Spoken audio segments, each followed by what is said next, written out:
ইসলামের দৃষ্টিতে খাদ্যে ভেজাল প্রদান মুনাফার উদ্দেশ্যে তা গুদামজাত করা জঘন্যতম অপরাধ। ইসলাম শান্তি, শৃঙ্খলা, মানবিকতা সর্বোত্তম আদর্শ। বৈরাগ্যবাদের স্থান ইসলামে নেই। কুমার জীবন, দুনিয়া বিমুখতা, সংসার, বৈরাগ ইসলাম সমর্থন করে না। এখানে গিরি, গুহা কিংবা মসজিদে বসে আল্লাহ তাআলার নাম জপ করার পৌরুষ নেই, বরং কোলাহলময় জীবনের ব্যতিব্যস্ততার নিরবিচ্ছিন্ন কর্মবিমুখতা, বাজারের শোরগোল, কারবারের ব্যস্ততা ও সংসার জীবনের অবিরাম দায়িত্ব পালনের মধ্যেও আল্লাহ তাআলাকে ভুলে না যাওয়া প্রকৃত পৌরুষ বা মহত্বের পরিচয়। ইসলামে কেবল আল্লাহ তাআলার স্মরণ ও তার ইবাদতের কথাই বলা হয়নি, বরং সবচেয়ে গুরুত্বপূর্ণ ফরজ ইবাদত নামাজের পরে হালাল জীবিকা অন্বেষণের প্রতি উৎসাহিত করা হয়েছে পবিত্র কোরআনের ভাষায়। অতঃপর নামাজ সম্পন্ন হলে তোমরা পৃথিবীতে ছড়িয়ে পড়ো এবং আল্লাহর অনুগ্রহ অনুসন্ধান করো। সূরা জুমা আয়াত নং 10। নামাজের পর যে দোয়াটি রাসূল সাল্লাল্লাহু আলাইহি ওয়াসাল্লাম বেশি বেশি পড়তেন তা হলো, হে আমাদের প্রভু, আমাদের দুনিয়ার কল্যাণ দান করুন আর আখিরাতেও কল্যাণ দান করুন। সূরা বাকারা আয়াত নং 201। অন্য আয়াতে আল্লাহ তাআলা বলেন, পরকালীন জীবনে আল্লাহ তাআলা আপনাকে যা দান করবেন আপনি তা অনুসন্ধান করুন, কিন্তু পার্থিব জীবনে আপনার ন্যায্য অংশের কথা আপনি ভুলে যাবেন না। আপনি অনুগ্রহ করুন যেমনভাবে আল্লাহ আপনার প্রতি অনুগ্রহ করেছেন। পৃথিবীতে অনর্থ সৃষ্টি করতে প্রয়াসী হওয়া থেকে নির্বৃত্ত হন। নিশ্চয় আল্লাহ অনর্থ সৃষ্টিকারীদেরকে পছন্দ করে না। সূরা কাসাস আয়াত নং 77। এক হাদিসে এসেছে, নিজ হাতে সৎভাবে উপার্জনকারীর মর্যাদা সম্পর্কে মহানবী সাল্লাল্লাহু আলাইহি ওয়াসাল্লাম বলেন, আল কাসিবু হাবিবুল্লাহ, অর্থাৎ শ্রমজীবী আল্লাহর বন্ধু। ভাই হাকি নিজ হাতে কামাই রোজগার ও হালাল উপার্জনের নির্দেশ কেবল সাধারণ মুসলমানদেরই দেওয়া হয়নি, বরং যুগে যুগে সব নবী রাসূলগণ এই ব্যাপারে অদিষ্ট ছিলেন। পবিত্র কোরআনে আল্লাহ তাআলা বলেন, হে রাসূলগণ, আপনারা পবিত্র বস্তু ভক্ষণ করুন এবং নেক কাজ করুন। আপনারা যা করেন সেই বিষয়ে আমি পরিজ্ঞাত। সূরা মুমিনুন আয়াত নং 51। নিজ হাতে উপার্জিত খাবার থেকে উত্তম কোনো খাবার নেই। নিজ হাতে উপার্জিত হালালভাবে উপার্জিত খাবারই সর্বোত্তম। ইসলাম এ বিষয়ে বিশেষ গুরুত্ব আরোপ করেছে।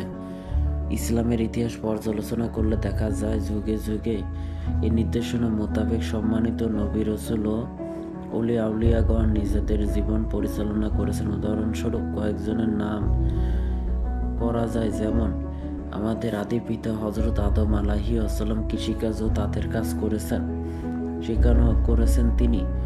হযরত শীস আলাইহিস সালাম পেশায় ছিলেন বস্ত্র বয়নকারী। তুলো, রেশম, গুটি থেকে সুতো কেটে কাপড় বানাতেন, চাষাবাদও করতেন। হযরত ইদ্রিস আলাইহিস সালাম প্রথম সুইয়ের ব্যবহার করেন।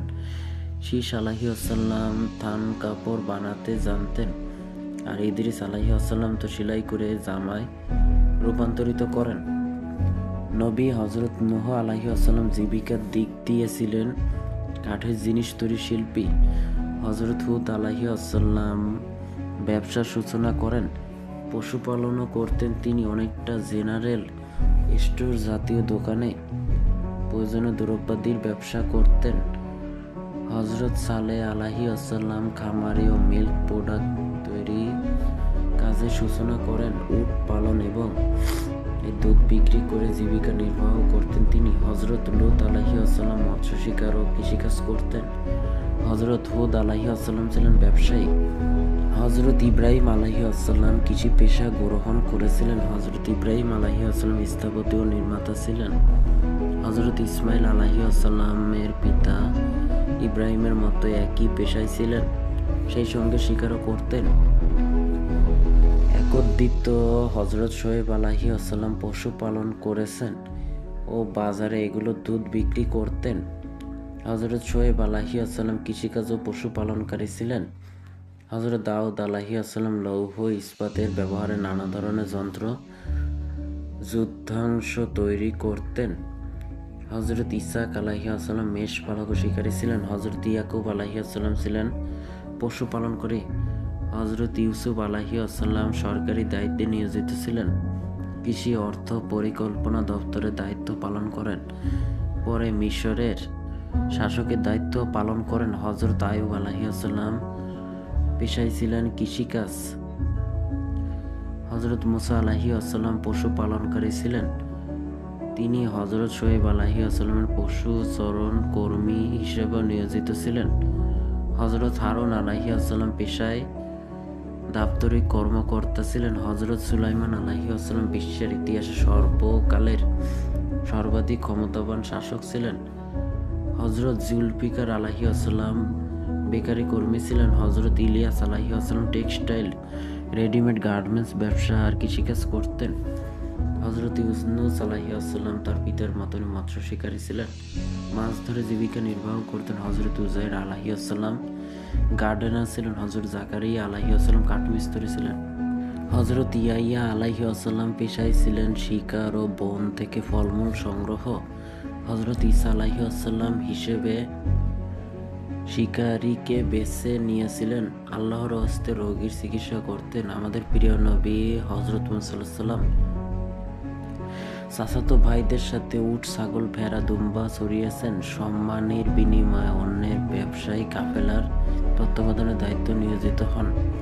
অবশ্য নবুয়ত লাভের পর আল্লাহ তাআলা দ্বীনের কাজে পরিপূর্ণরূপে আত্মনিবেদিত থাকেন। জীবনের শেষ 23 বছর উপার্জনের চিন্তা ও চেষ্টা করার মতো অবস্থায় তিনি ছিলেন না। আল্লাহ তাআলার হুকুমে তখন নিজের জন্য নবুয়তের দায়িত্ব পালন করাই ছিল তার একমাত্র কাজ।